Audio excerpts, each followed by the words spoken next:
求求你们放开我！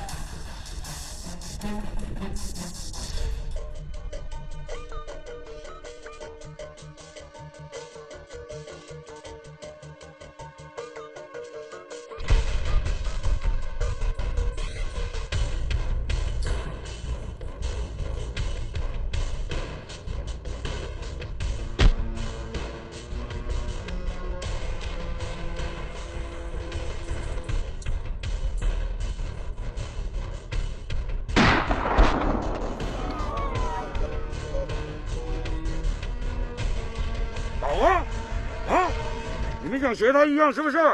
跑啊！不跑了！闭嘴！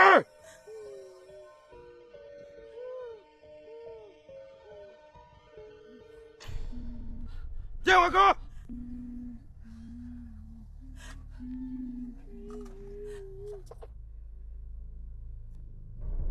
行啊，学会了报警。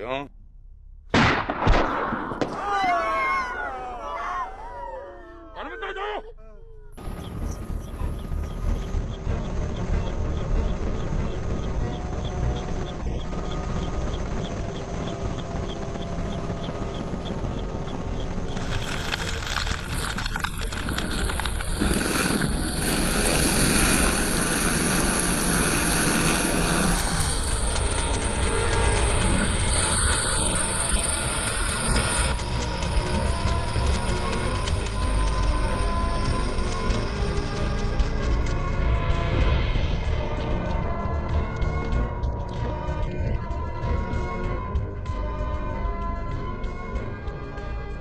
怎么样？伤得重不重？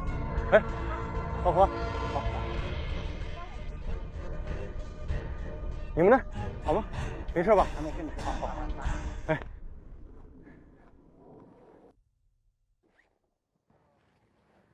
八洞洞1、8洞洞2，我们已经到了红柳村，准备派直升机派送。车站队员对村子周边1公里范围内进行了清理，没有发现可疑人员。据村民反映，暴恐分子从西北方向上扬小道撤。报告完毕。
拐洞1，拐洞1，1911侦查编队报告，现在已经黑熊国无人区展开侦查。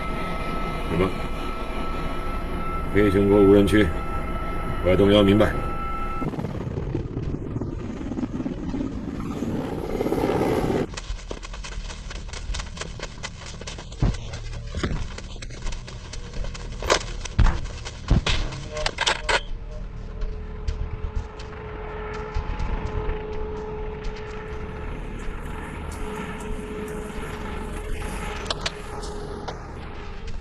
找死他！找直升机！看来我们被盯上了，我们的目标太大，从小路走。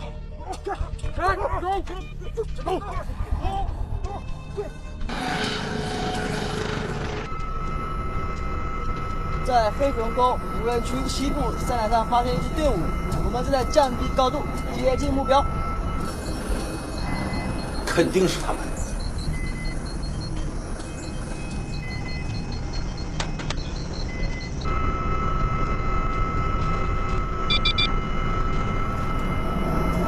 191，外太阳收到，注意监视，我编队马上赶到。1911，明白。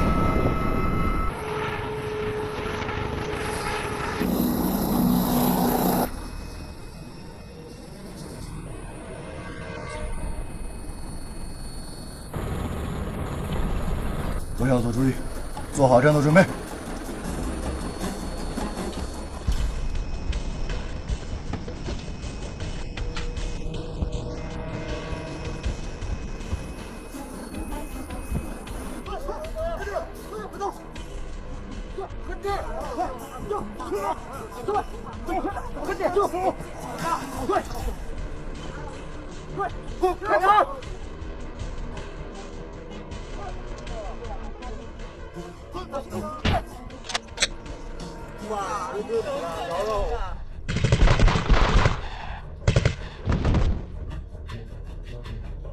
还有谁走不动的？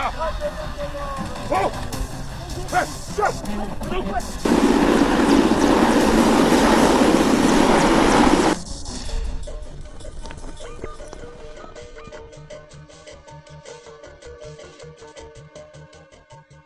巡逻队到，带第二队从右侧包抄。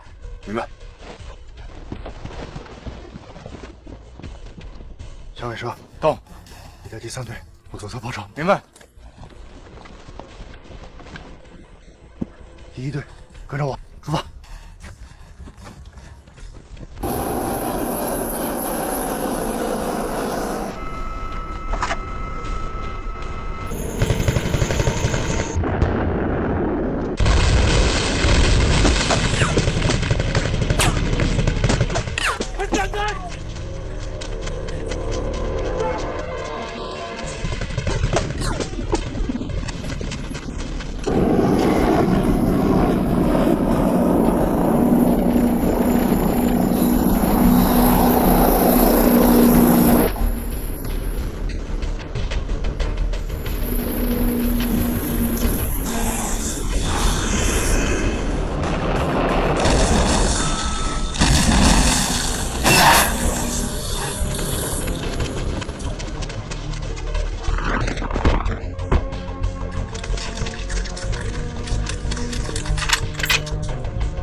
看见了。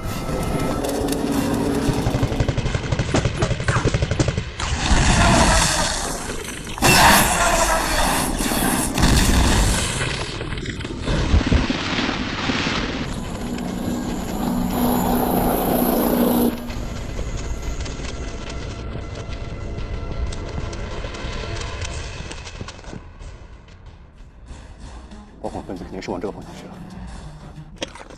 营长，我这里发现一爆火分子丢弃的弹夹，他们应该是往沟里去了。明白。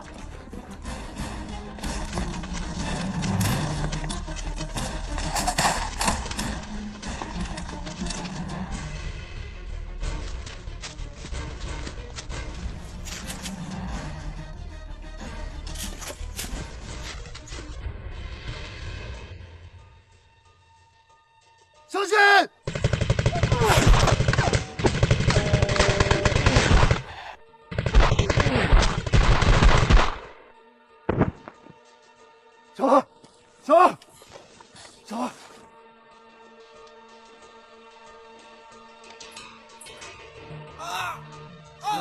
先给他包扎。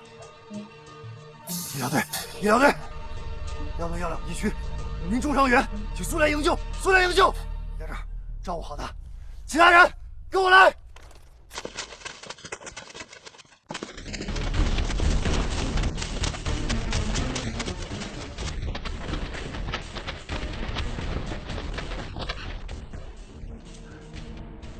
老乡，老乡，老乡，报告，这里是飞毛腿，发现1名伤员，请马上派人救援。老乡，你们还有几个人在他们手里啊？几个？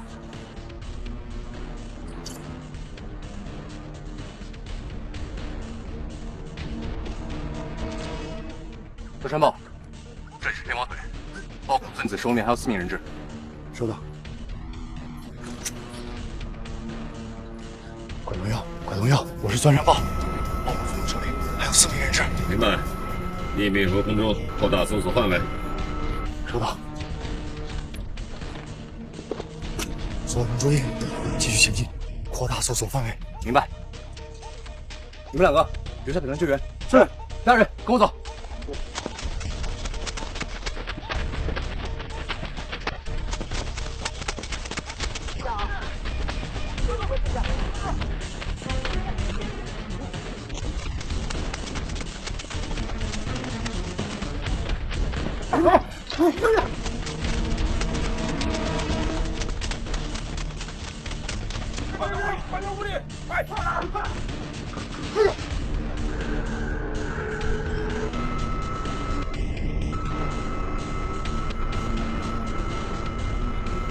管动幺，黑囧沟底河川一侧发现一处食物和石墙，有没有人员活动？没有发现人员活动。再复查一遍，打开热成像雷达，仔细搜索。明白。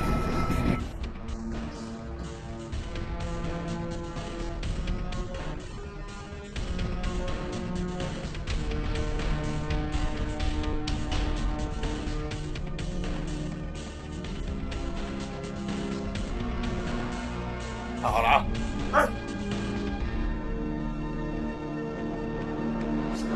来行生，好。望远镜。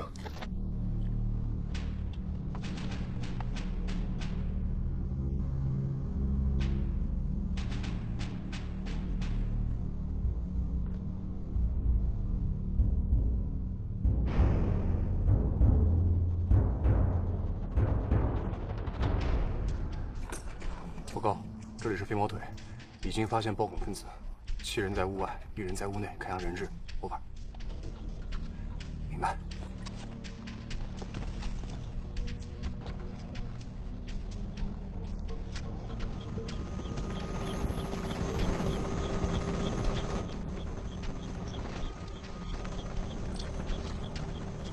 拐动药，拐动药，这样，我先返回空中指挥部，升空指挥。飞毛腿，响尾蛇，你们带着你们的人在外围继续行进，有什么情况马上向我汇报。明白。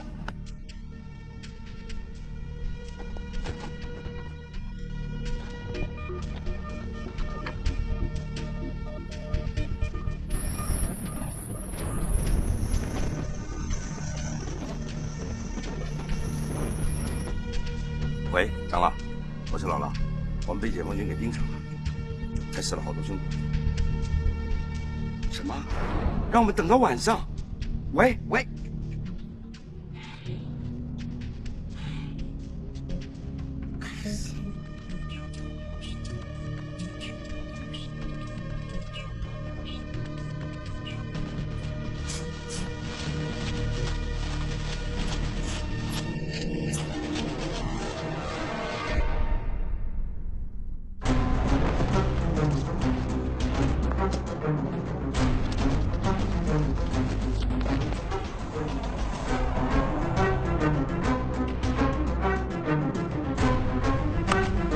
1号位置。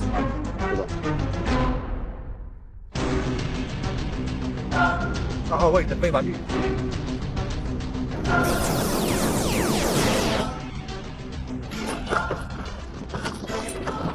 怎么样？目标林凯，报告，这里是飞毛腿，激光已锁定目标。拐动腰，一定要确保村民安全，不能强攻。拐动腰明白。导员，一定要确保村民安全，不能强攻，知道怎么办吧？拐动腰，攻击计划如下：第一步，狙击手先设法干掉屋内的暴恐分子；第二步，邵伟华分队用激光照射屋外矮墙处的目标；第三步，实时从远距离发起攻击；第四步，邵伟华用炮阵弹和烟雾弹掩护，发起最后的冲击。马上行动。明白。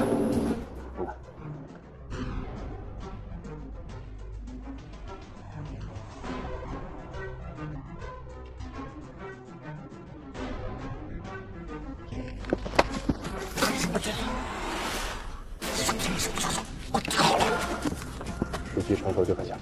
是的。知道。各机组自选目标，一个不留。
把手背过来，走。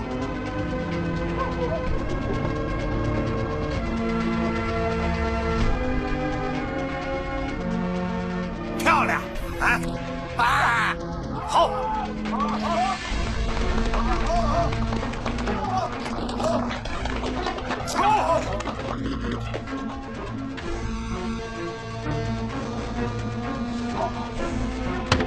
对，好。把我举起来，带走。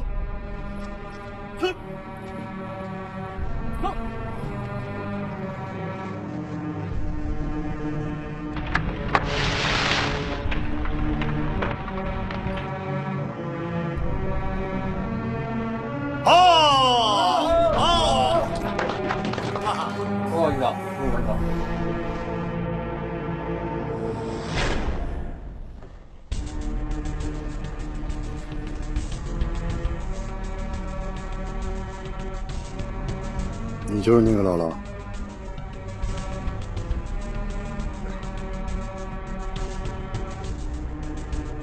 带走。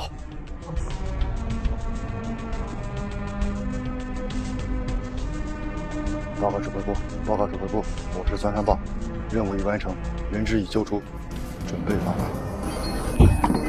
成功了！太爽了！成功了！成功了！工人们，我们返航。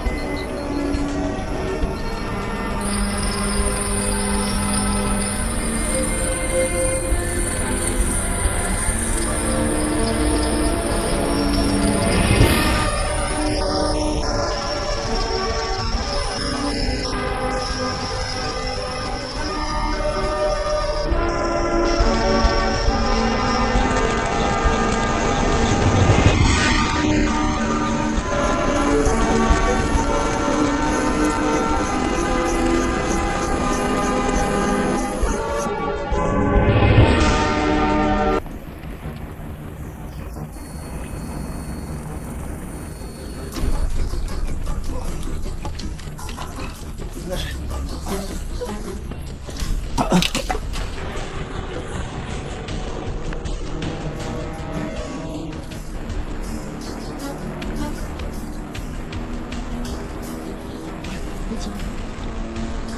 来来来！哎哎，来边！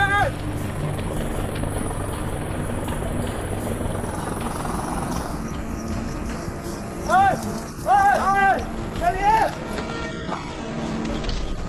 哎！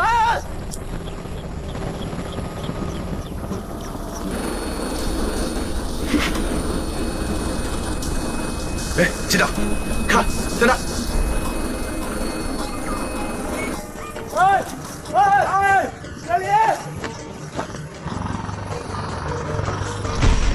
王司令也看到了，现在情况有点复杂，可能降落有点困难。哎哎！机长，我们再下降点试试看吧。好的。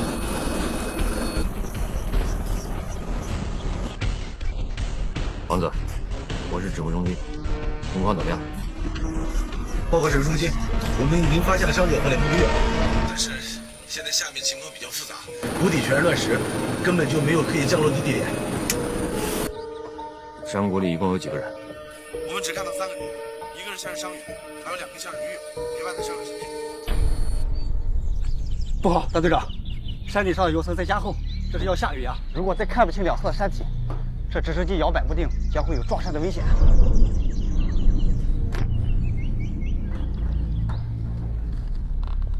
连长，我们绕到后边地方再试试看吧。好。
你们俩有事吗？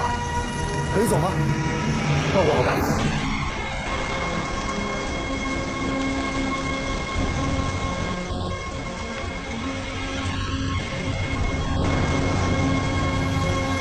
江南队长，江南队长，我们已到沟底，请你们守空等待。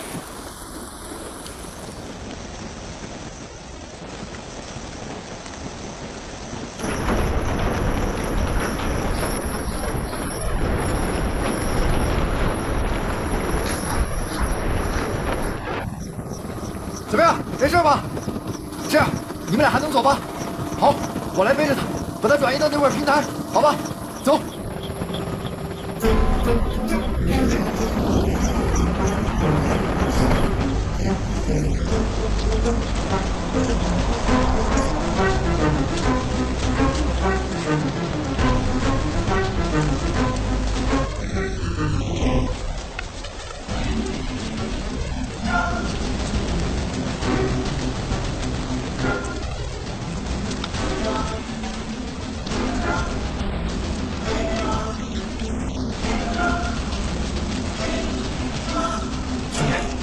坚持住啊！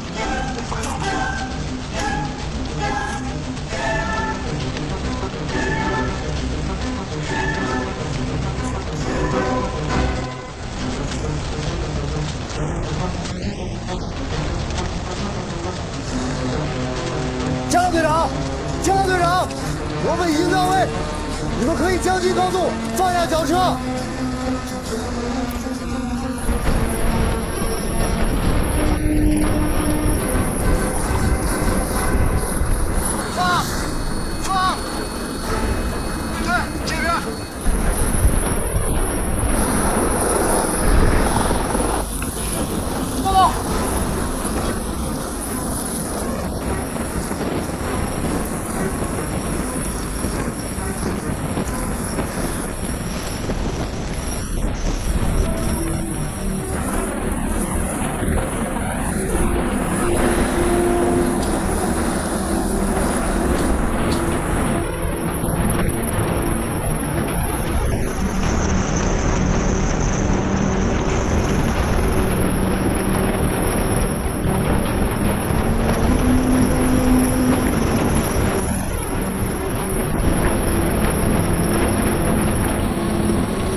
队长，队长，没事了，队长。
王总，你们和小梁去把袁和鸟一起拉上来，一起回去。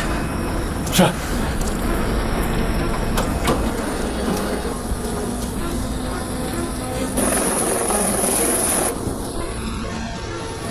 你们怎么回来了？谁也走不了了，快走！走啊！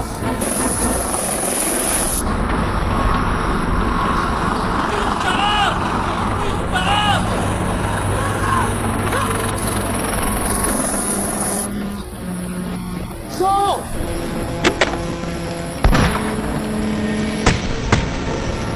走！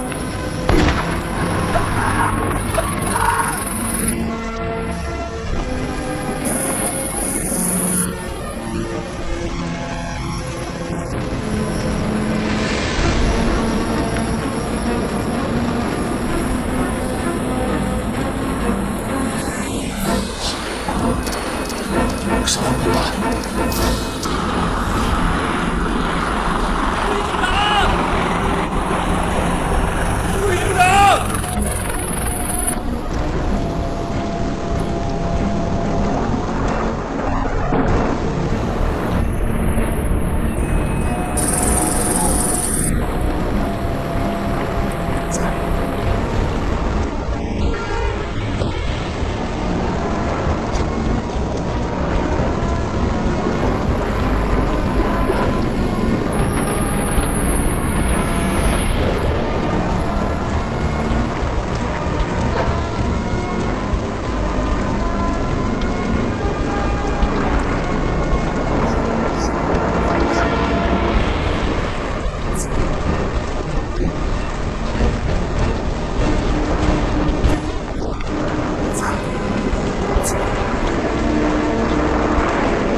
副营长！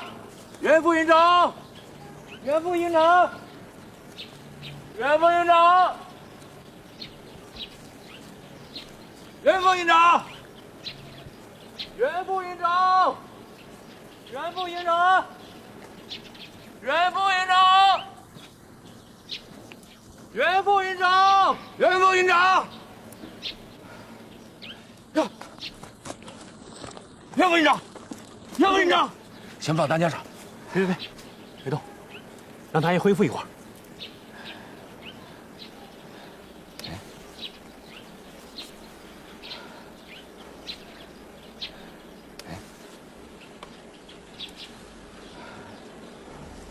他是用这个小镜子报的信。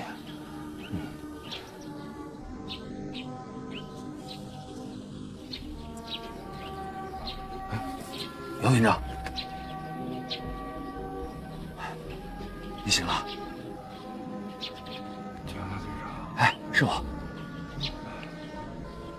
又见面了。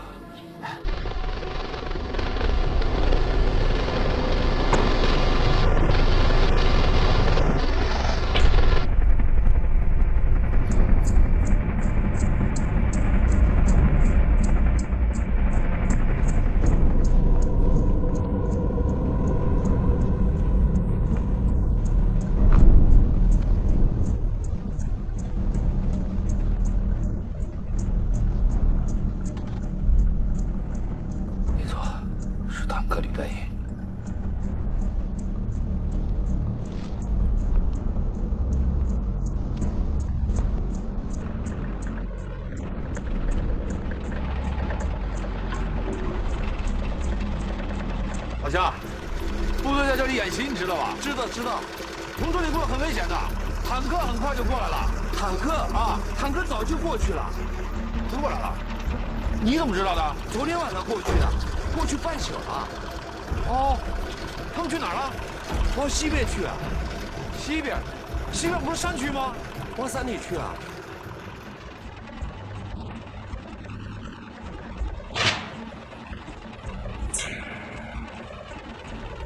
谢谢啊。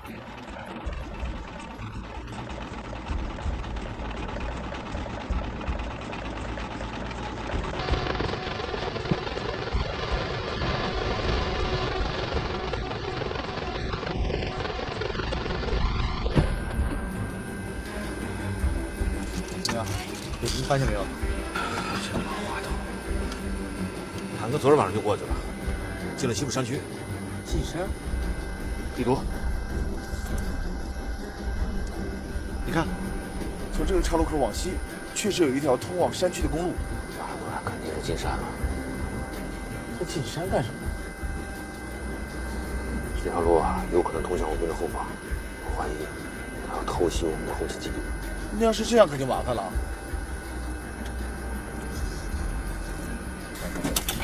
老毛，我是疯子。什么情况？快说！怀疑啊，地局在跟我们耍滑头。不要怀疑，要说依据。他可能走西部山区小路，绕到我们后面去了，要在我们后方实施偷袭。你这么肯定？这是一个很危险的行动。我建议啊，情况里不清楚，你建议什么？我看见3号公路上有坦克履带印，我还听老百姓说，昨天晚上有坦克开过。请指挥部马上调整部署，最好放弃伏击计划。团长，江海他们发现一个新情况：3号公路发现坦克履带印，他怀疑古霞的部队已经转向西部山区。古霞要走西部山路？胡扯！那么窄的路，能过坦克吗？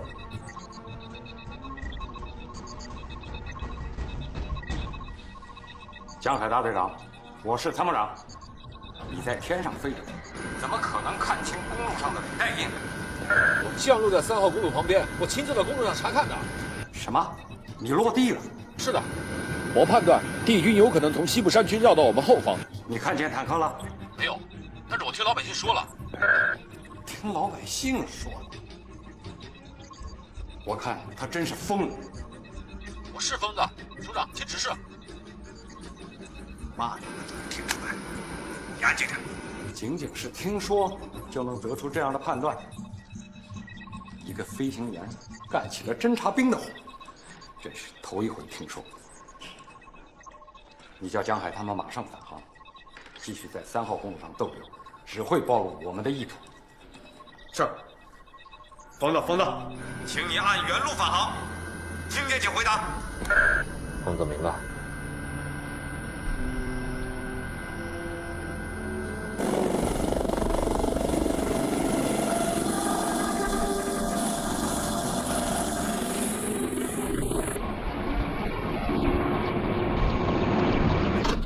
江海说的没错，这回 A 集团长被 D 集团军坦克团长古霞耍得不轻。早在演习发起前10个小时，狡猾的古霞已经率领他的坦克团进入了西部山区，利用夜色和山林掩护，悄悄向 A 军后方长驱机动。A 军指挥部竟然一无所知，还按计划在小沙河一带设置伏击场。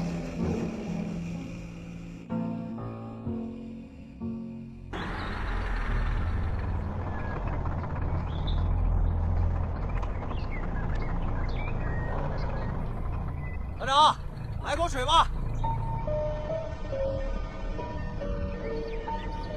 团长，这不一定有点喝酒，你尝尝。不一定，你尝尝就是了，看把你吓。没味儿，这不就是水吗？这是我自己勾兑的矿泉蒙岛甲状2锅头，怎么样？够劲吧？团长，什么意思？酒不喝了，状态都没有。矿泉水喝出酒的感觉，这就是境界。你山口还有多远？报告，还有35公里。怪不得前2天你让我们的工兵营伪装成当地施工队进山来修路，就是为了从这儿绕到 A 集团军的背后，他来个出其不意。通知部队，一刻不提的给我开除山口。是。团长，放舷门导驴。走。兵长，请过。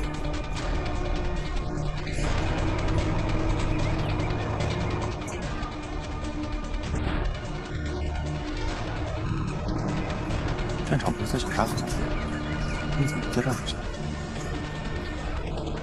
像是一次隐蔽性。你看，那不是在消除痕迹吗？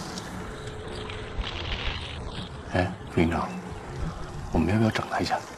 首长要求我们不占边只讲局，摸清楚他们意图再说吧。明白。参谋长，我觉得江海报告的情况应该引起我们的警觉。报告情况可以，但做出判断是指挥首长的事。你同意他落地的？我也是刚知道。哦，参谋长，刚收到电子侦察分队报告，敌军坦克部队已从3号公路向我前沿推进。左团长，看到了吗？4架直升机兜了那么大一圈，居然连一辆坦克都没发现，还得下来问老百姓。无人机一趟，连视频都发回来了。江海他脑子是不是进水了？师傅，指挥部说的也有一定道理。你看啊，西部山区道路狭窄，重装备根本就无法通过。就算是敌军想偷袭我们，也不会选择这条道路。他们能飞过去？那你干嘛就非要怀疑古山会长偷袭呢？战场上唯一相信的就是你自己，唯一不能排除的是对敌人的怀疑。我可不是白来一趟。按照命令返航也不算是白来一趟吧？那你告诉我，敌军坦克深夜通过3号公路岔路口，又突然神秘消失，不知去向，这个动作说明什么？我告诉你，任何隐蔽行动的背后都有不可告人的目的。我不想放弃我的判断，有继续侦查追踪的必要。何飞，师傅，我们就按照命令返航吗？松手！师傅，你不要再违抗命令了。我是机长，我担当。松手！豆芽，什么情况？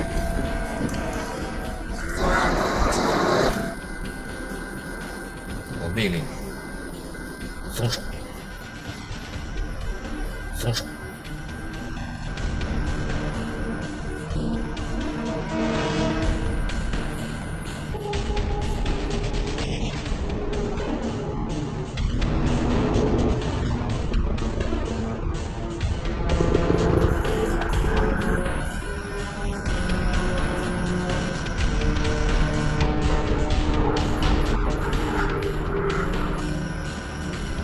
东2、东3、东4，跟上我们。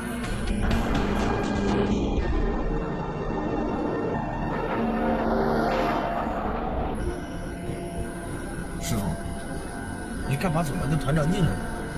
这不就是个演习吗？给我闭嘴！演习就是为了打仗，打起仗来，什么情况都会发生。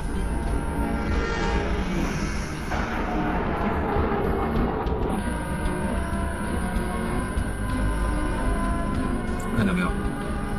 公路和桥都是加固过的。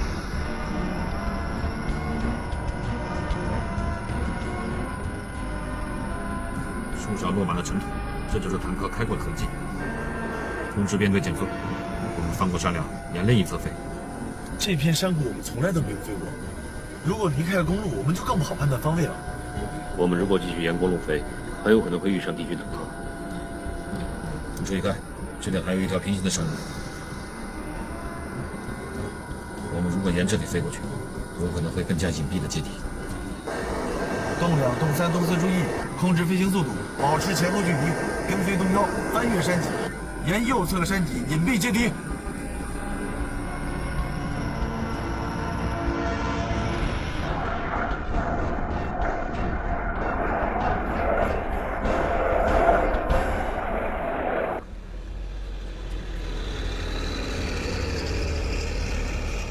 参谋长，3营现在到什么位置了？不出意外的话，应该过了3盘路口，大概再有1个小时，就可以进入小沙河村附近。田大军黑客一进来，我就知道呀，他们在摸我们的土。既然主动上门，这人情我能不送吗？马上就要出山谷了，3营的佯攻任务还按照原计划行动，按计划执行。告诉3营长，不要有丝毫的犹豫。阿西啊，把黑军主力吸引过去，就算完成任务。我们一定要坚信，只有用3营备建的巨大代价，才能换取我们长途奔袭。我们的成功也将奠定帝军的最终胜利。打掉他的燃油补给，就等于切断了埃军的大动脉。军长之所以能批准我意见，看重的呀，也正是这一点。师傅，你看，看你们王八脾气！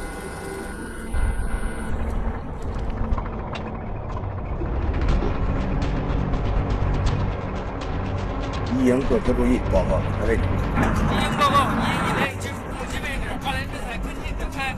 通知电子干扰分队实施全兵干扰，防空分队打开雷达。明白。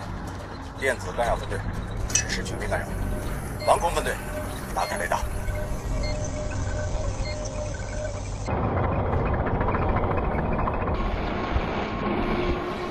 命令编队准备攻击，动1动2，原局远射。首先对进入攻击线的坦克实施导弹攻击，动3动4，沿山谷南侧进入，对山谷内公路上的坦克实施火箭干扰攻击。等一下，师傅，这毕竟是演习预案之外的情况，我们还是先请示团长。恐怕来不及了，帝军坦克已经在开阔地集结展开，非常有利于我们空中打击。如果让他们发起冲击，我们可就被动了。你听我说一句话啊，刚才咱们擅自行动，团长已经很不满意了。现在呢，我们又改变了返航路线，绕道飞行，这团长一点都不知道。如果再不请示就发动进攻的话，这错误犯的可就越来越大了。你怎么老这样？前怕狼后怕虎的。那请示了也是打，别打别请示不行吗？师傅，你现在正是正营调副团的一个坎上，不能一错再错了。毕竟这只是演习，又不是真正的战争，你没必要冒这个风险。你现在报告团长，团长也做不了主，他在请示于参长，参谋长在请示军长，黄花菜都凉了。我是你的副驾驶，我应该听从你的命令。可是发起进攻作战，这并不是一件小事啊。我们先报告，也算是把我们侦察到的真实情况通报给了指挥部，这对指挥部调整部署只有好处没有坏处的。师傅，只要我们报告了真实情况，我想指挥部也不会不同意的。好，报告去了吧？老毛，我是分子，老毛，电子干扰。团长，防空分队报告，雷达发现我上空有 A 军直升机。直升机？对。命令2营防空掩护，低空导弹全部进入作战状态。明白。就是可恶，妈的，逼在土里。命令1营1连立即发起冲击，进入萧射程，马上给我开炮。明白。1营1连，发现目标，即刻开火。发现目标，即刻开火。还是不行啊！别折腾了，地区的全面干扰，再不打就贻误战机，后方基地就让连过端了。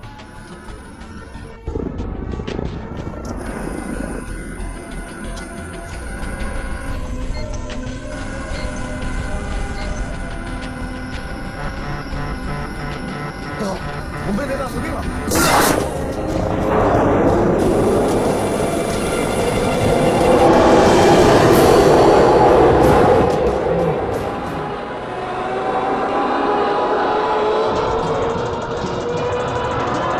只要让我的导弹有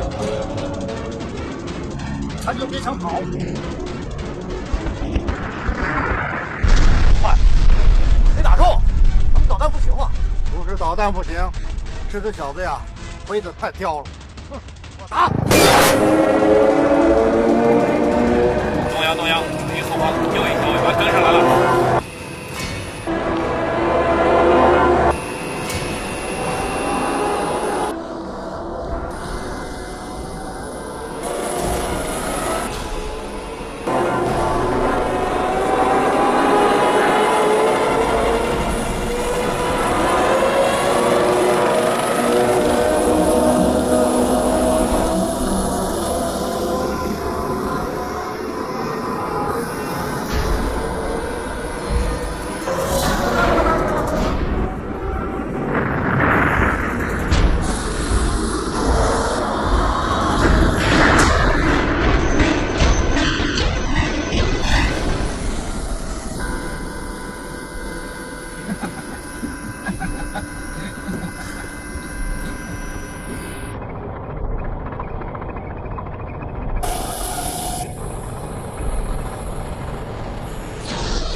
哎，这不是咱们陆航团的兄弟？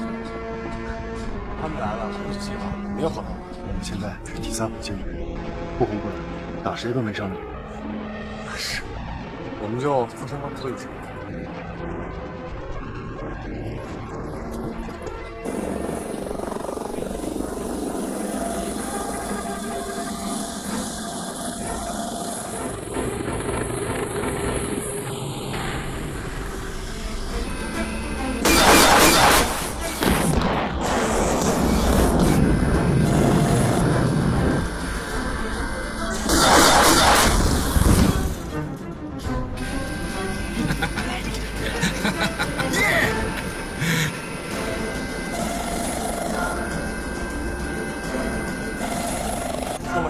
小沙河指挥所报道，帝军坦克团只有1个连的坦克进入伏击圈，后续坦克一直在2公里外走走停停。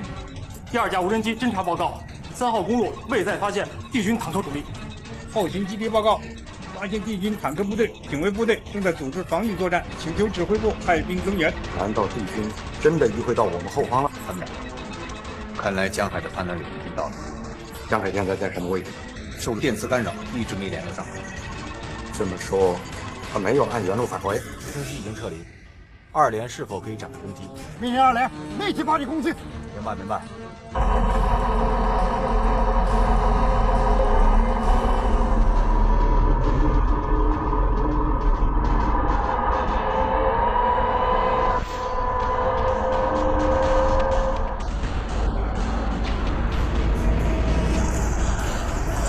参谋长，3栋7、3栋8、3栋9已进入有效射程。团长，2连各部已进入有效射程，请求开炮。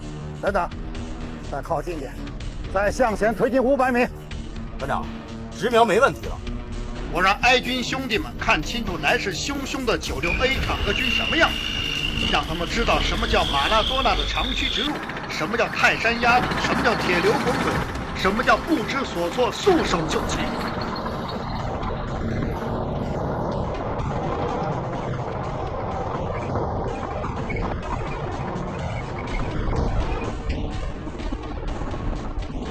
快，准备回来！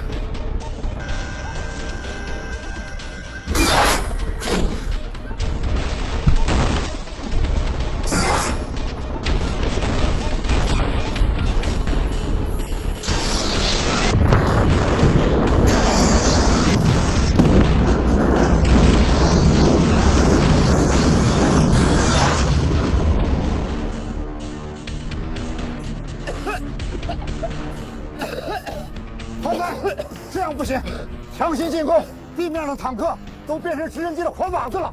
通知各分队立刻转入防空作战，谁干掉敌军，不要再冲。团长，我们指挥车通信系统完全瘫痪，无法与各车进行联络沟通了。各车注意，我是团长虎侠，立刻转入防空作战，立刻转入防空作战。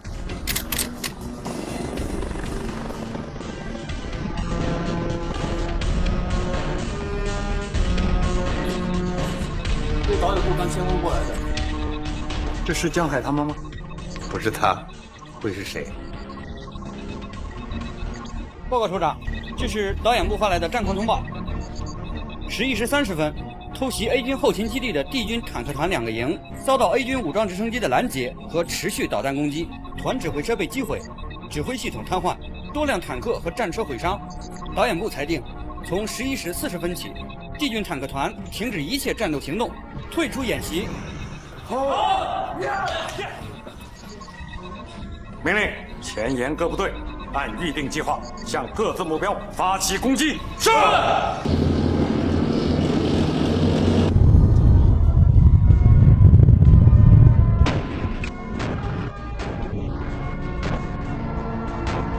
跟江大队长联络上了。报告，还没有。帝军第电磁干扰一直没停。都退出演习了，他们还干扰啥？联通后，叫江海马上返航，不得延误。参谋长，就是沟通不上也没关系，再过10分钟不返航，油都不够了。这一点，江海比谁都清楚。我要的是一个圆满的结局，不行，再节点生枝了。明白。螳螂捕蝉，黄雀在后。武侠精心谋划的偷袭行动，因江海的突然出现而功亏一篑，并导致了帝军的全盘结束。如果江海就此收手，安全返航，或许还能功过相抵，减轻处分。偏偏他又来了个搂草打兔子。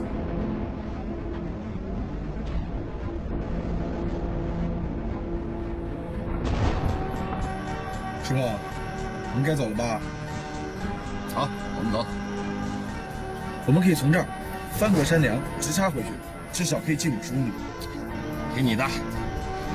动2、动3、动4，注意翻过山脊，沿最近航线返航。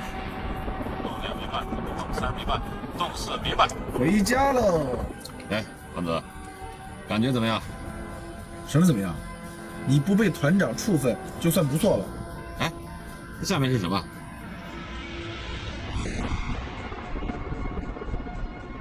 好像是帝军的电子干扰台。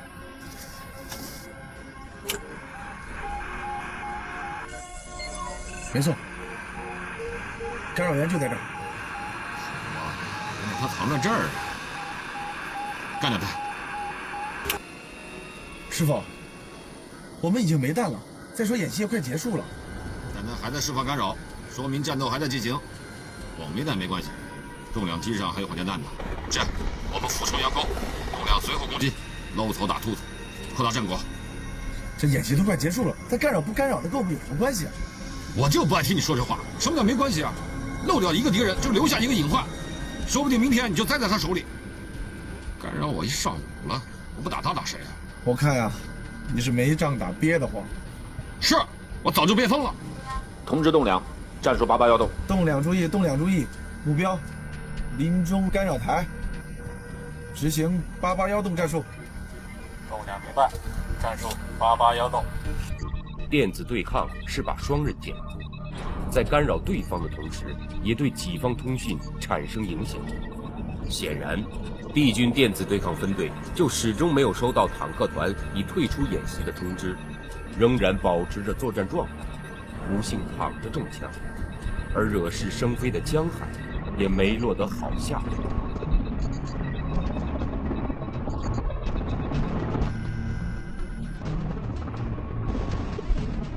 师傅，打电子干扰台的科目以前咱也没练过呀。你说的都是屁话，现在打不就是练吗？来，返航的油还够不够？返航是勉强够，要是再遇到别的情况，可就说不好了啊。行了，够回家路费就行。下去了。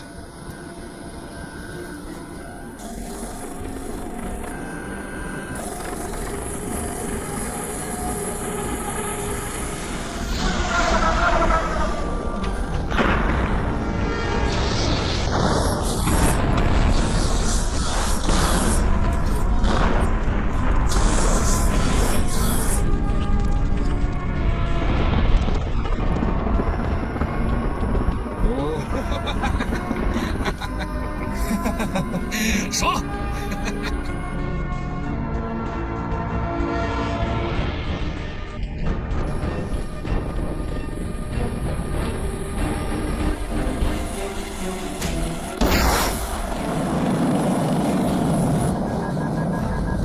不好，我们被导弹咬住了。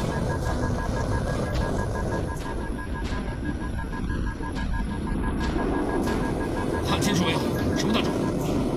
好像是肩扛导弹。我靠！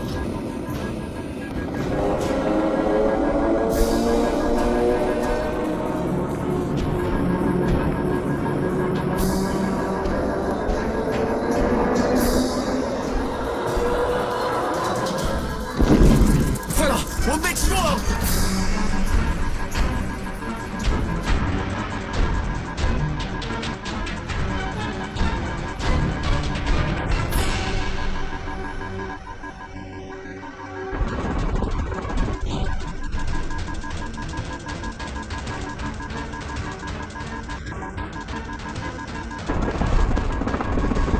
师傅，这怎么回事？总局拉到头了，山地还是不错。翻越山脊是不可能了。本来是不可能了，尽量保持平飞，冲出山谷。从山谷绕过去，油量肯定是不够的。先冲出去再说。叫姑娘下来，看看怎么回事。不行，师傅，我们脱缰吧。要脱缰也得飞出山口脱缰，不能让古侠看你们笑话。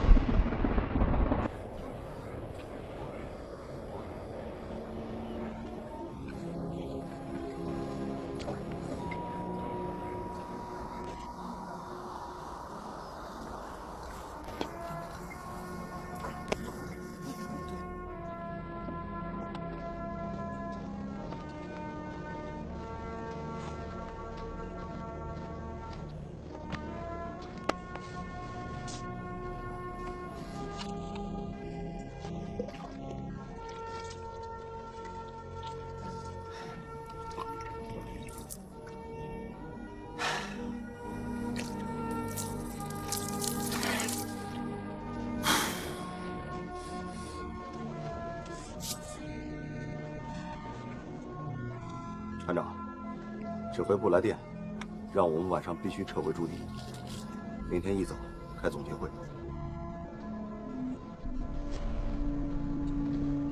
我们败了。是的。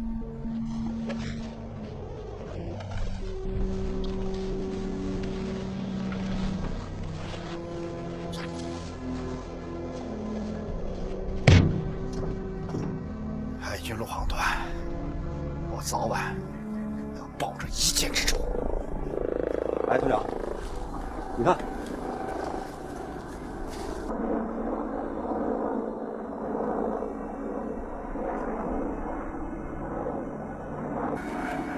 就是这小子，还没完没了！快，准备战斗！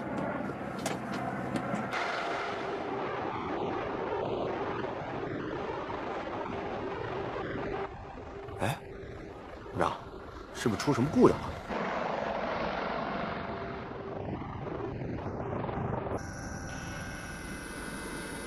大队长，你先跟我们回去吧。不用管我，你马上返航，救援队会来的。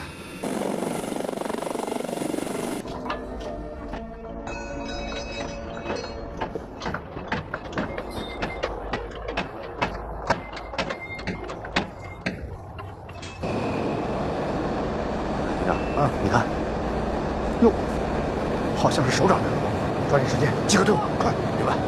集合，集合！向后追，向前冲！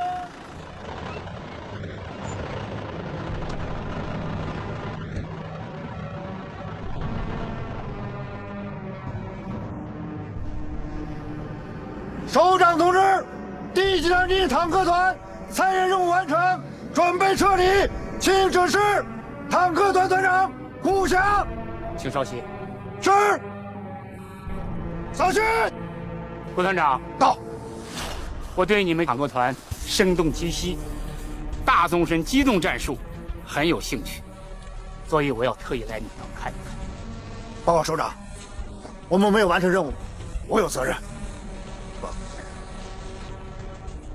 对抗演习是一种最高形式的训练，不存在着谁胜谁败，目的是练兵，练的是协同指挥，练的是战术意识，练的是创新战法。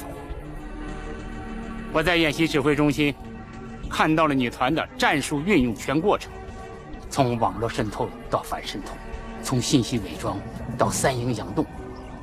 你们敢于拿出2个重装备营，实施了大规模的奔袭、大纵深的迂回穿插，胆子够大的。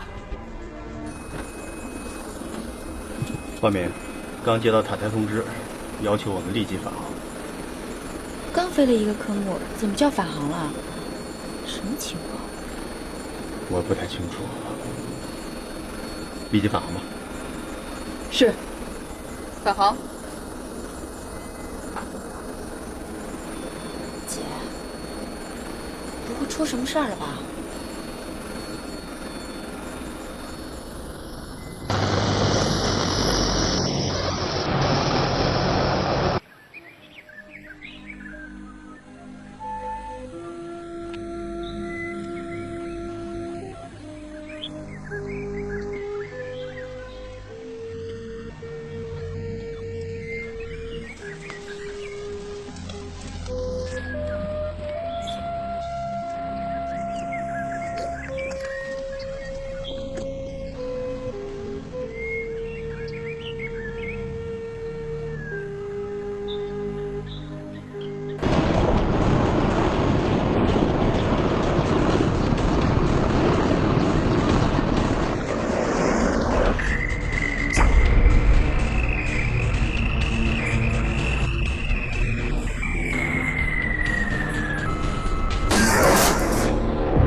军李玉成的工作，唐威终于接受了袁建行、江海他们的备注，主动与 C 集团军指挥所沟通，统一了战术思想。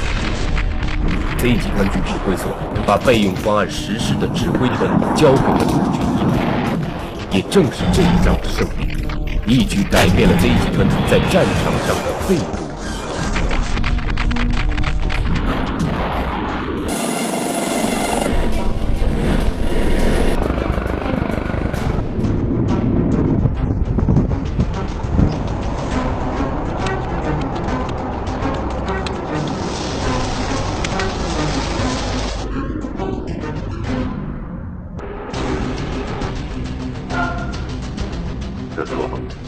报告，赵子，高部长，各部队已经进入指定区域，战斗马上开始。车长和手势到导演部。到。注意，只攻击突前目标，达到组织目的即可返航。明白，明白，疯子明白。师傅，我们可偏离航线20度了啊！马上进入战区，这样可以避开敌方雷达，我们能侧面迂回过去。偏离了这么多，我们要不要向团长汇报一下？哪那么多事儿？疯子，请报告所在位置，飞行状况。报告老猫，编队进入6号空域，飞行状况良好，报告完毕。到达作战空域后，立即报告目标位置、推进速度、装备数量。疯子明白，报告完毕。疯子，是否偏离航线？是否偏离航线？你马上校正航向，马上校正航向，你听到了没有？哎，你怎么把它关了？不听他啰嗦。这可是团长的命令啊！一路上光听他嘚不嘚了，我还打不打仗了？通知动2、动3、动4号跟点，从5号战区东侧修理地带绕过去。敌军坦克团的侧方进入，隐蔽接地后发起攻击。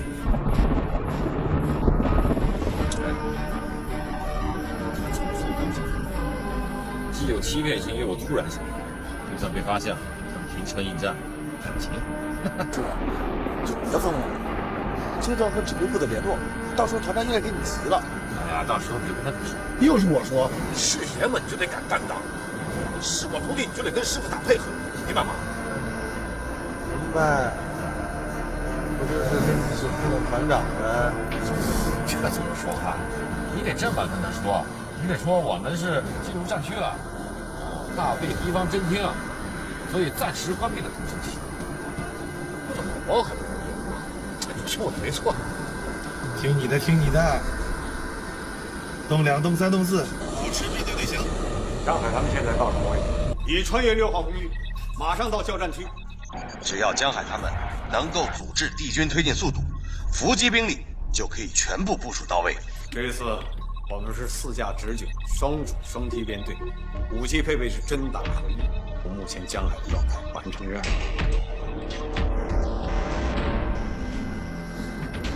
都到位了吧？到位了。好，各级注意，看演习预案，敌坦克团就在我正前方4公里处的3号公路上向南开进。我们6个抽离后，坦克团侧后方进入，攻击目标确定为车队前4辆坦克。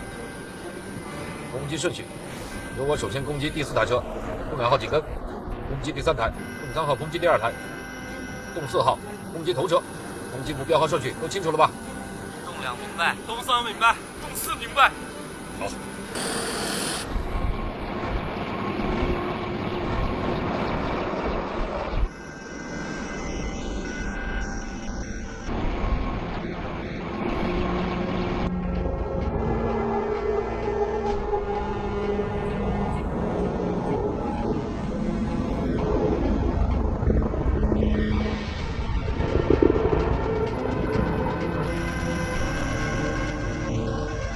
备攻击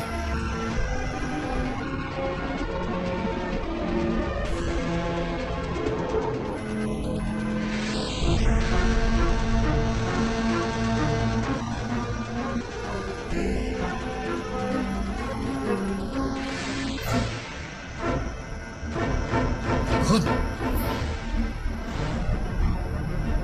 雷达眼明目标显示，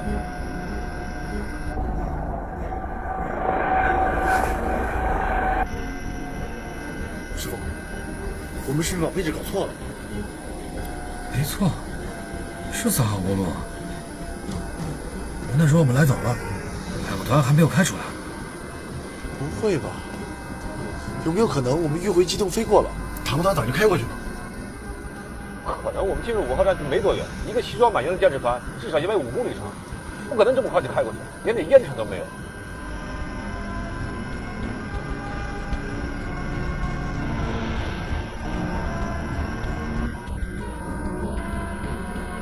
要你这么说，他们推迟了出发时间，这倒是有可能。来，义军坦克团团长叫古霞，知道吗？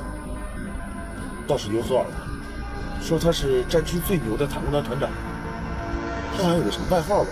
马拉多纳，这不是阿根廷著名的足球明星吗？中山东司注意，马上沿3号公路南北方向延伸搜索。中2号，3000米空域警戒。要不要向指挥部报告？我这有情况再说。报告东1，我是东4，向北延伸20公里，没有发现装甲目标。报告东1，我是东3，向南延伸飞行16公里，没有发现任何目标。扩大搜索范围，扩大搜索范围。按演习规定的时间出驻。阿尔蒙红军的首领们还在小沙河一带排兵布阵，还在爱玉岸准备响叮中的盛宴。那这么说，我们上当了？这个玩笑可是开大了。老毛，我是分子，敌军坦克根本没有在3号公路出现，我正在扩大搜索范围。报告完毕。怎么可能啊，团长？江海他们正在扩大搜索范围，告诉江海。不能进入敌军地方区，免得打草惊蛇。武侠是个聪明人，一旦发现再找他，肯定会改变行动计划。团长，敌军的行军路线情报可靠吗？绝对可靠，这是网络侦察组前天实施黑客渗透时截获的。武侠战术方案很明确，他的1、2、2个营就是要从小沙河一线出界。我在小沙河设伏，应该没错。命令江海按原路返航。另派无人机继续侦察。疯子，指挥部命令你编队，立即按原路返航。为什么？执行命令，立即返航。我不明白。通知东3、东4向我们靠拢，东2继续空中警戒。你不准备返航？侯总回去，你愿意，我可不愿意。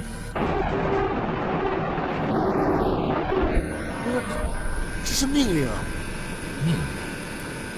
命令当然要执行，但也得看怎么执行。盲目的执行，还是极其灵活的、有创意的执行？算说不过来。放心吧，早晚是要返航的啊！交给你了。看见下面那个岔路口了吗？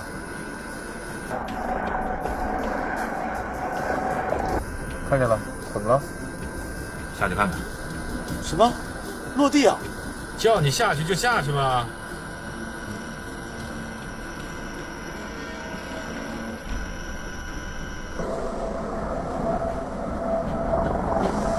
我觉得我们是被马拉多纳给耍了。怎么给古霞起了这么个外号？这是从地级团军内部流传出来的，据说有突发战机演练，古霞率领一个坦克营快速突防，攻入敌方区，巧妙地绕过3处雷区，又连续击毁了对方3辆坦克，最后直接把坦克车开进了对方的指挥所里。他的这场战役让人想起了著名的马赛回旋，韩代连续过了6名防守队员和守门员，最后一脚破门。所以喜欢足球的敌军参谋长就称他为军中的马拉多纳。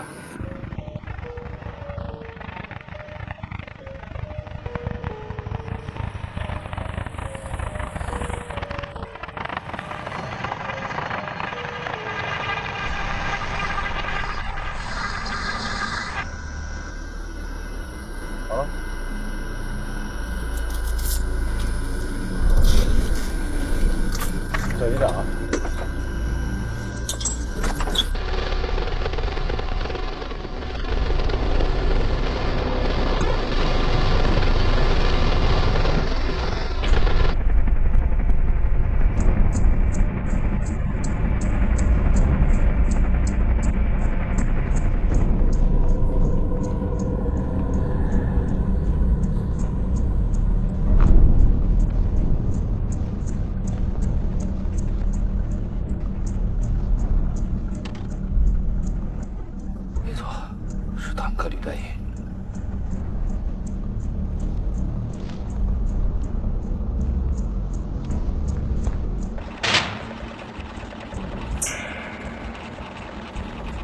谢谢啊。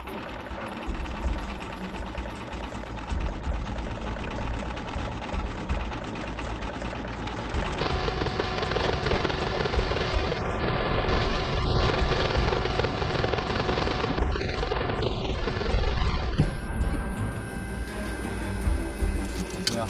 你发现没有？这马化腾，坦克昨天晚上就过去了，进了西部山区。进山？地图。 你看，从这个岔路口往西，确实有一条通往山区的公路。那肯定是进山了。这进山干什么？这条路啊，有可能通向我军的后方。我怀疑他要偷袭我们的后勤基地。那要是这样，可就麻烦了。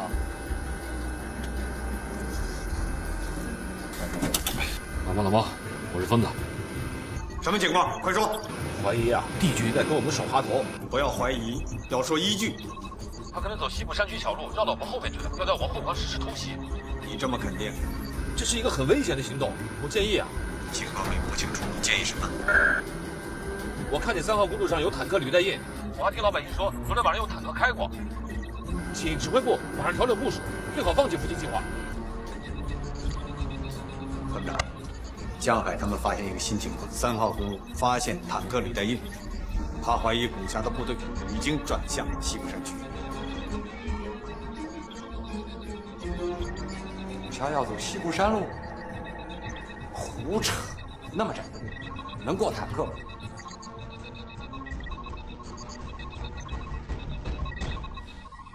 江海大队长，我是参谋长。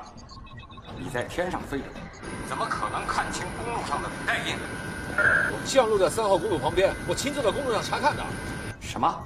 你落地了？是的，我判断帝军有可能从西部山区绕到我们后方。你看见坦克了？ 没有，但是我听老百姓说了。听老百姓说的，我看他真是疯了。我是疯子，首长，请指示。嘛都能听出来，严谨点。仅仅是听说就能得出这样的判断？一个飞行员干起了侦察兵的活，真是头一回听说。你叫江海他们马上返航。 继续在3号公路上逗留，只会暴露我们的意图。是。疯子，请你按原路返航。听见请回答。疯子明白。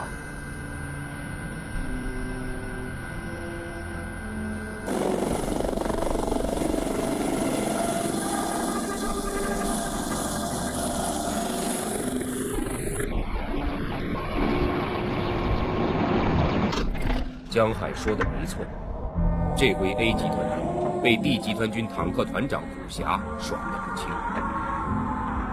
早在演习发起前10个小时，狡猾的古霞已经率领他的坦克团进入了西部山区，利用夜色和山林掩护，悄悄向 A 军后方长驱机动。A 军指挥部竟然一无所知，还按计划在小沙河一带设置伏击场。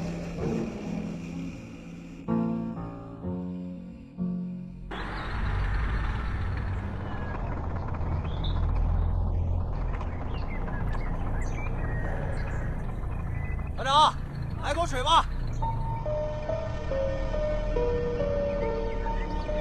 团长，这不一定不让喝酒，你尝尝。不一定，你尝尝就是了，看把你吓。味儿，有水吗？这是我自己勾兑的矿泉蒙岛假装二锅头，怎么样？够劲吧？团长，什么意思？酒不喝了，但状态不能没有。矿泉水喝出酒的感觉，这就是境界。离山口还有多远？报告，还有35公里。怪不得前2天你让我们的工兵营伪装成当地实务队进山来修路，就是为了从这儿绕到 A 集团军的背后，给他来个出其不意。通知部队，一刻不提的给我开出山口。是。团长，放玄门倒驴。兵长，请过。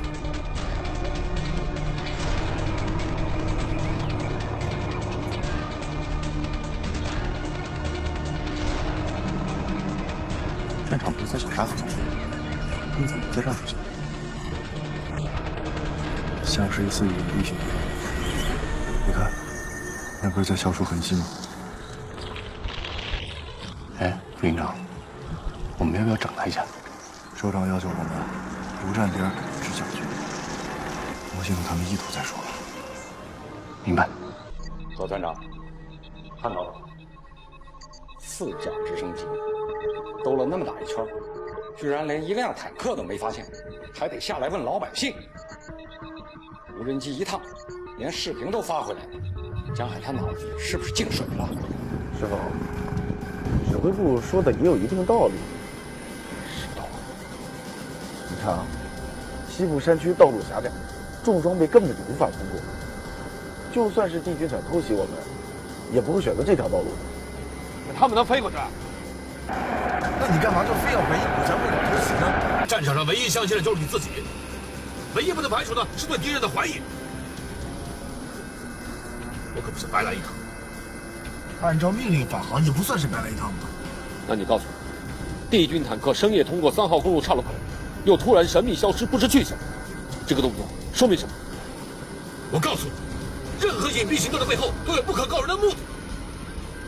我不想放弃我的判断，有继续侦查追踪的必要。别飞！师傅，你就按照命令返航吧。松手！师傅，你不要再违抗命令了。我是机长，我担当。松手！东阳，什么情况？东阳，什么情况？我命令你松手！松手！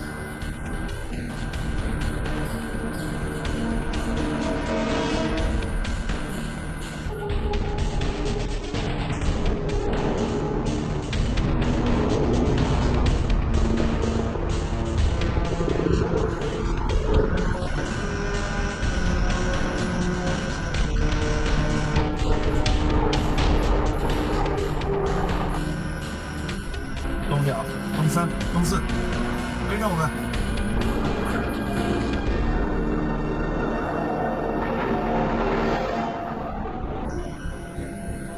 师傅，你干嘛总要跟团长拧着呢？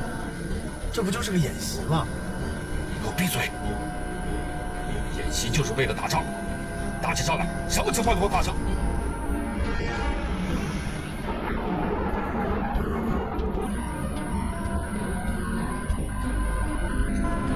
看到没有？公路和桥都是加固过的。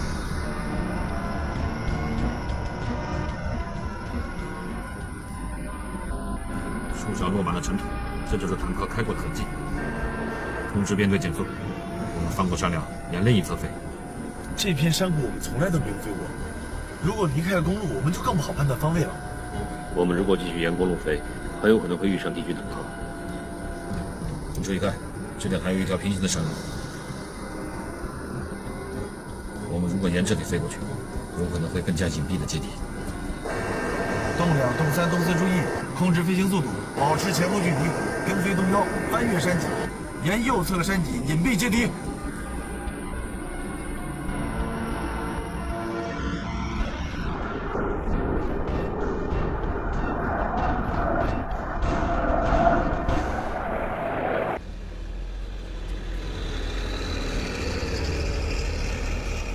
那这么着，三营现在都什么位置了？不出意外的话，应该过了3帕路地，大概再有1小时就可以进入小沙河村附近。现在爱军黑客一进来，我就知道呀，他们在摸我们的底。既然主动上门，这人情我能不送吗？马上就要出山口了，3营的佯攻任务还按照原计划行动，按计划执行。告诉三营长，不要有丝毫的纠缠。阿西啊，把黑军主力吸引过去，就算完成任务。我们一定要坚信，只有用三营备歼的巨大代价，才能换取我们长途奔袭。我们的成功也将奠定敌军的最终胜利。打掉他的燃油补给，就等于切断了哀军的大动脉。军长之所以能批准我一天，看重的呀，也正是这一点。师傅，你看，看你们往哪儿跑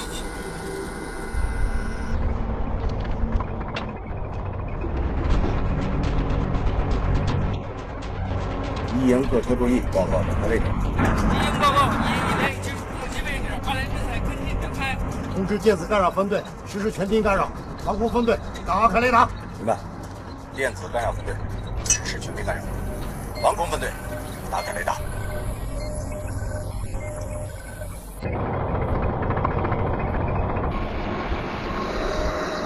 命令编队准备攻击，动1动2，越击越深。首先对进入攻击线的坦克实施导弹攻击，动3动4，沿山谷南侧进入，对山谷内公路上的坦克实施火箭干扰攻击。等一下，师傅，这毕竟是演习预案之外的情况，我们还是先请示团长。恐怕来不及了，敌军坦克已经在开阔地集结展开，非常有利于我们空中打击。如果让他们发起冲击，我们可就被动了。你听我说一句话啊，刚才咱们擅自行动，团长已经很不满意了。现在呢，我们又改变了返航路线，绕道飞行，这团长一点都不知道。如果再不请示就发动进攻的话，这错误犯的可就越来越大了。你怎么老这样？前怕狼后怕虎的，那请示了也是打，别打别请示不行吗？师傅，你现在正是正营调副团的一个坎上，不能一错再错了。毕竟这只是演习，又不是真正的战争，你没必要冒这个风险。你现在报告团长，团长也做不了主，他在请示于参长，参谋长在请示军长，黄瓜菜都凉了。我是你的副驾驶，我应该听从你的命令。可是发起进攻作战，这并不是一件小事啊。我们先报告，也算是把我们侦察到的真实情况通报给了指挥部，这对指挥部调整部署只有好处没有坏处的。师傅，只要我们报告了真实情况，我想指挥部也不会不同意的。好，报告，小老板。老毛，我是分头，老毛。电子干扰。团长，防空分队报告，雷达发现我上空有 A 军直升机。直升机？对。命令2营防空掩护，低空导弹全部进入作战状态。明白。妈的，逼在土里！命令1营1连立即发起冲击，进入小射程，马上给我开炮。明白。1营1连，发现目标，即刻开火！发现目标，即刻开火！还是不行啊！别折腾了，敌军的全面干扰，再不打就贻误战机，后方基地就让连锅端了。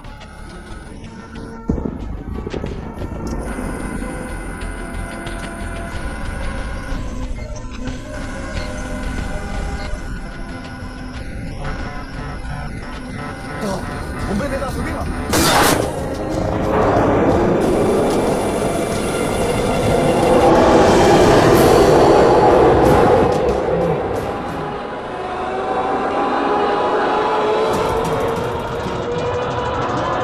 只要让我的导弹有，他就别想跑。快，没打中，咱们导弹不行了。不是导弹不行。是这小子呀，飞得太刁了。哼，我打！动摇，敌后方又一条尾巴跟上来了。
是咱们陆航团的事。他们来了，计划没有好。我们现在是第3号精锐，不红不蓝，打谁都没商量。是，我们就互相推责。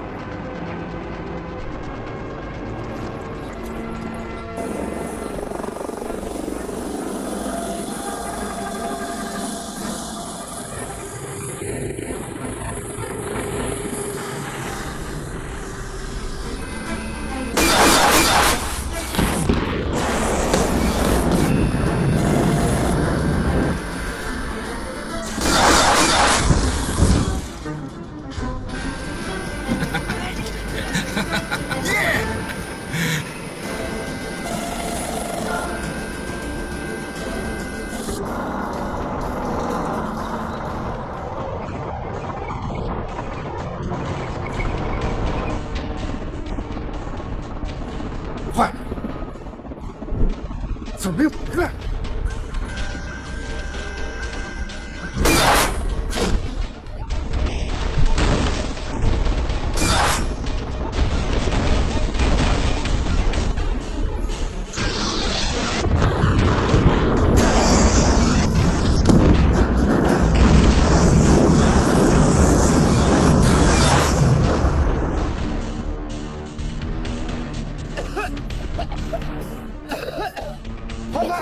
这样不行，强行进攻，地面上的坦克都变成直升机的活靶子了。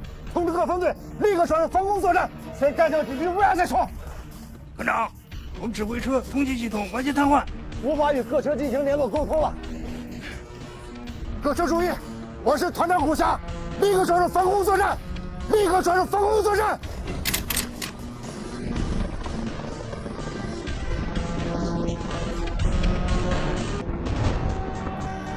师傅，我们该走了吧？好，我们走。我们可以从这儿翻过山梁，直插回去，至少可以进50公里。听你的。洞2、洞3、洞4注意，翻过山脊，沿最近航线返航。洞2明白，洞3明白，洞4明白。回家喽。哎，王子，感觉怎么样？什么怎么样？你不被团长处分就算不错了。哎，这下面是什么？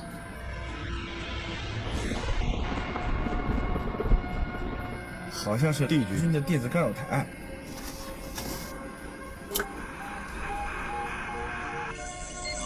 没错，干扰源就在这儿。他藏在这儿，干掉他！师傅，我们已经没弹了。再说演习也快结束了，但他还在释放干扰，说明战斗还在进行。我没弹没关系，洞2机上还有火箭弹呢。这样，我们俯冲佯攻，洞2随后攻击，露头打兔子，扩大战果。这演习都快结束了，他干扰不干扰的跟我们有什么关系啊？我就不爱听你说这话。什么叫没关系啊？漏掉一个敌人就留下一个隐患，说不定明天你就栽在他手里。干扰我一上午了，我不打他打谁啊？我看呀，你是没仗打憋得慌。是，我早就憋疯了。通知洞2，战术88要洞。洞2注意，洞2注意，目标林中干扰台，执行88洞战术。洞2明白，战术88洞。电子对抗是把双刃剑，在干扰对方的同时，也对己方通讯产生影响。显然，帝军电子对抗分队就始终没有收到坦克团已退出演习的通知，仍然保持着作战状态，不幸躺着中枪，而惹是生非的江海也没落得好下场。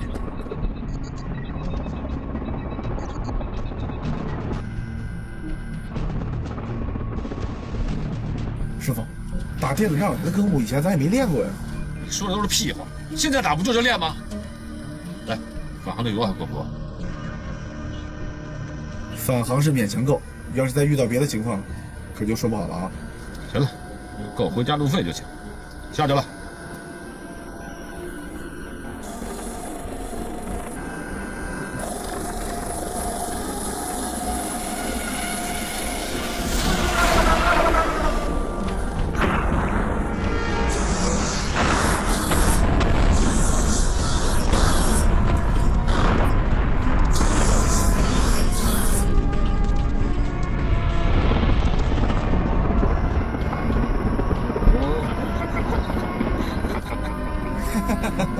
爽！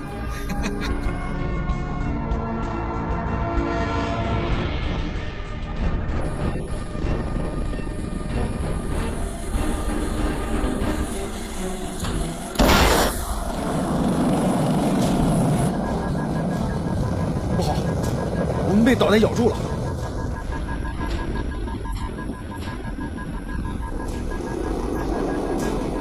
清楚没有？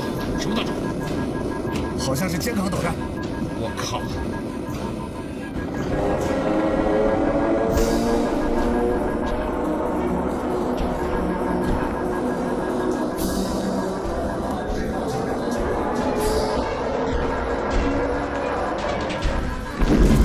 快了，我们被击中了！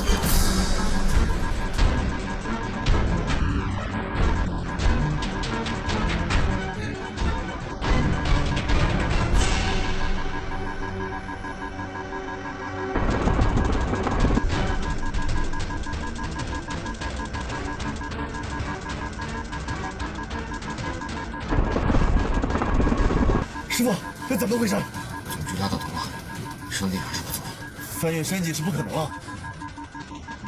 本来是不可能了，尽量保持平飞，冲出山谷。从山谷绕过去，油量肯定是不够的。先冲出去再说。找度两下来，看看怎么回事。不行，师傅，我们迫降吧。要迫降也得飞出山口迫降，不能让古侠看你们笑话。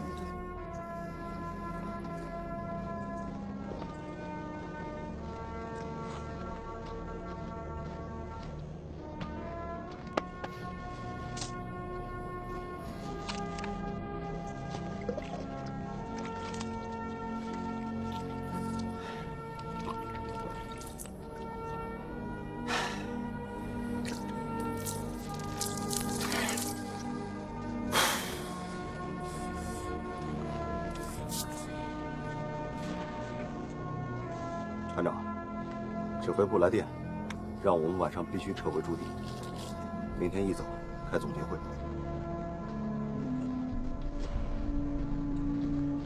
我们败了。是的。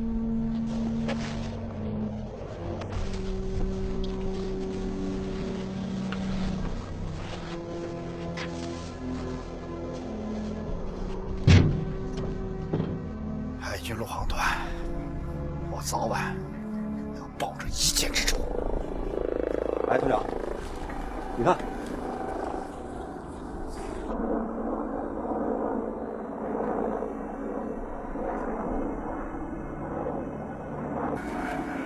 就是这小子，还没完没了呢！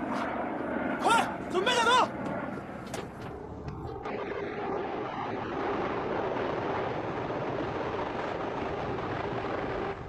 哎，部长，是不是出什么故障了？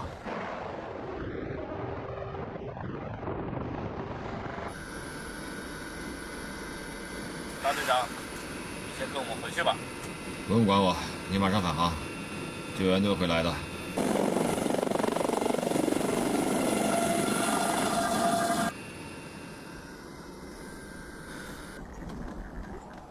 过去看看。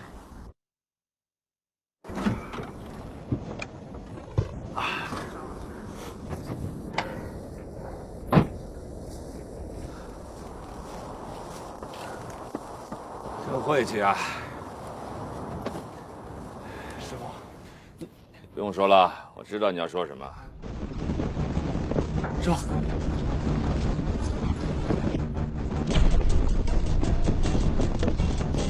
不许动！上！抓起来！不要！再来给我抓起来！拿过来吧你想干什么？把枪还给我！是你袭击我们坦克的啊！轻点儿！不要干！厂长，这俘虏的枪。这枪值几个钱？要交呀，交给这架直升机。二位辛苦了，我是坦克团团长古霞。你就是那个马拉多纳？没错，知名度是有一点的。想当年是一战成名呐，现在是一败涂地。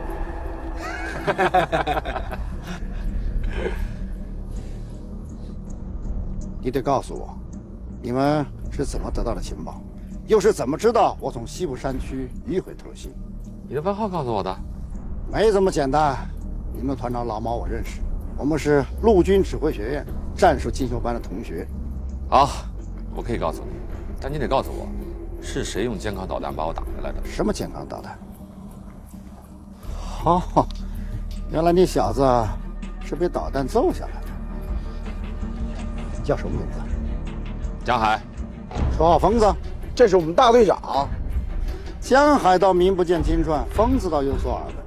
你们团长老毛告诉我，说他们团里有个飞行员是个飞行疯子，吃饭、睡觉、上厕所都在研究飞行，几乎痴迷。某日，此人正在蹲坑，突听一架战机低空飞过，屁股没擦就冲了出去。有什么好笑的？哎，真是不打不相识啊！你还没告诉我，是谁把我战机打下来的呢？我们没有带健康导弹，除非你遇到了索马里海盗和极端分子。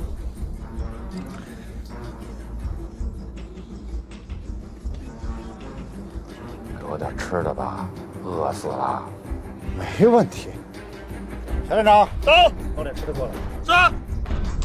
告诉我，我的失误在哪里？干嘛非得知道啊？我不想和你握手言和，我要报一箭之仇，只要一箭。好，我到了。你们在3号公路的岔路口留下了履带的痕迹，这就证明你们提前通过。你的外号让我知道了你的性格特点，你不喜欢按常理出牌。还有，你的前史让我推断出你很爱冒险。你是来自新兴的疯子，野心十足，很有想法。你想改变陆军的某些传统，也很招人烦。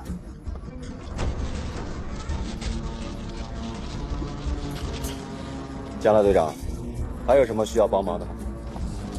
没了，谢谢。我们的救援直升机马上就会赶过来，我们一定会再见。我们后会有期。后会有期。